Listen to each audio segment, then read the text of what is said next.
So before I get out of here, Giants fans, even Rams fans, if you're watching this video, leave your bold prediction for this game, good or bad. My bold prediction, this is funny. This is going to be my bold prediction. My bold prediction is that we'll have a 20-yard run. We'll have a 20-yard run from a running back for the first time this season. Once a Giant, always a Giant. For me, it's only a Giant. So what's going on YouTube? It's Diggy546. Definitely hit that subscribe button if you're new.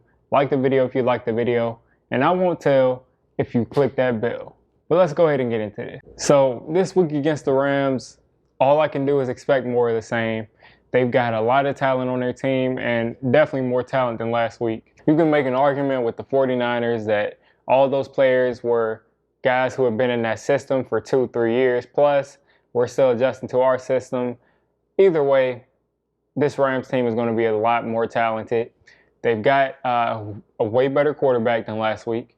Nick Mullins gets into his hot streaks. Nick Mullins has some experience, but he's not Jared Goff, even though I don't think that Jared Goff is up there, as an elite guy. He's up and down a lot, but I think overall he's a good quarterback. They've got a stable of running backs. If Cam Akers plays, that just adds to it. They've got Henderson and Malcolm Brown. So they've got running backs who are solid, who can make plays. They've got receivers all over the field. Josh Reynolds, Robert Woods, Cooper Kupp, one of my favorite receiving cores in the league. And it's a tough matchup. Higbee is there, and it's definitely a tough matchup just to cover these guys. We, of course, have James Bradberry, and he's been a solid #1 corner. He's been rated as the third corner by Pro Football Focus in the league. He's got 7 pass breakups, 1 forced interception to someone else, and then 1 interception himself, too. So he's been really busy. He's been making a lot of plays for us, and we're going to need some plays if we want to stay in this game or even, try to win this game. We're going to need a lot of plays from this defense and from the offense. People are going to have to step above the numbers and play above the names on the backs of their jerseys. So besides James Bradberry, you got Isaac Yiadom lining up across from him. And this is a guy who was cut from the Broncos roster and we brought in and he became a starter. DeAndre Baker really left us, he really did us a favor by, getting arrested like that. We don't have any semblance of a second corner. Isaac Yiadom has been bad. Corey Ballentine has been bad. And I expect them to be bad again. They're going to be playing against either Robert Woods or Cooper Kupp or even Reynolds. I don't see them being able to limit them at all. I don't see them. They're going to have a lot of help over the top.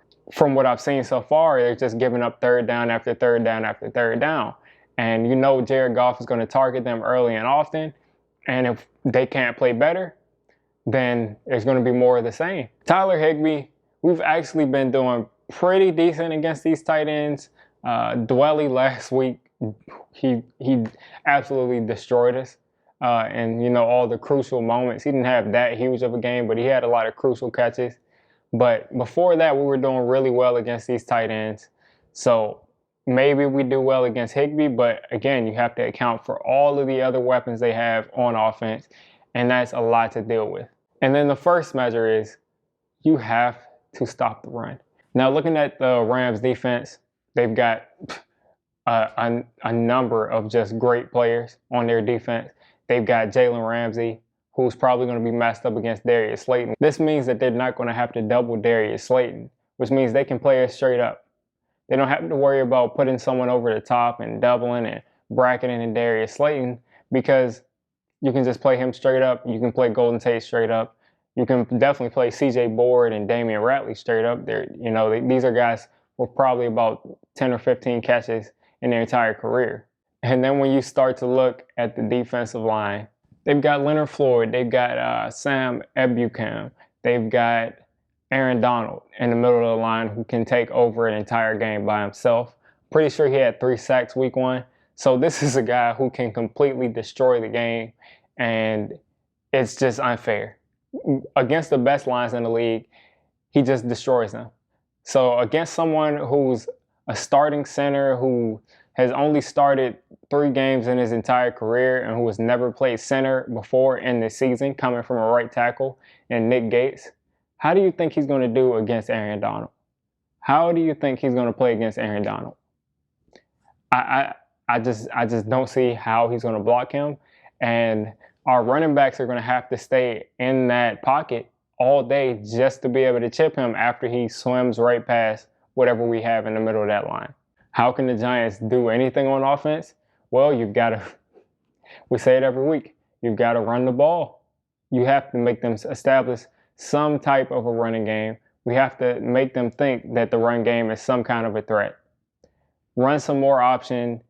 They're still crashing down heavy on that run game. So if we can continue to just let Daniel Jones run that option and get to the outside, eventually they're going to start saying, we're not going to let Daniel just keep running to the outside. So that running lane in the middle of the offensive line for the running back will start to open up. This can turn into some RPOs. This can turn into some play action, and they can work off of this. But my thing is, will Jason Garrett actually do it? You see Jason Garrett doing all kinds of weird things in the running game where he has slow offensive linemen trying to run across the entire line to block the backside guy, and it never works. You've got wide receivers trying to lead block in the middle of the field. It's not going to work. Overall, we've got to try something new. The way we're designing these runs, we've got to try something new. If not, there's going to be 10 or 12 yards again in the running game for the running backs. As far as other guys, I mean, we're going to need some guys to step up. If Slayton is going to be locked up this game, then Golden Tate has to step up. Evan Ingram is going to have to step up, which I don't really believe he will. He hasn't shown that he will. Damian Ratley and CJ Board are going to have to be able to win their one-on-one matchups. And these are guys that are, fourth, fifth receivers at best. So I don't know if they're going to be able to step up. And overall, this looks like this can be the same game as last week. I just want to see improvement. If this team can just improve from what they did last week and the week before, if we can have our best game of the season, win or lose, I won't be happy, but I'll feel a little bit better than I did yesterday in that rant video. Overall, this team looks like they can be a really competitive team, and if they can catch fire, they'll probably be a team that can compete for a Super Bowl. So I don't expect the Giants to beat this team. I don't expect them to lose 2 games in a row after a tough game last week against Josh Allen. What can we really expect at this point? Our schedule at the front of the season is really loaded already, and when we're playing like this, it only makes it worse. We can only hope that these players are playing like this because they didn't have an off season and there's a new coaching staff and our players are young. But this should be an interesting game. I'm going to probably make a couple more videos about this week. So if you made it this deep into the video, definitely hit that subscribe button. I make Giants content, NFL content, so all NFL fans are welcome here. And until next time, it's Diggy546, and I'm out.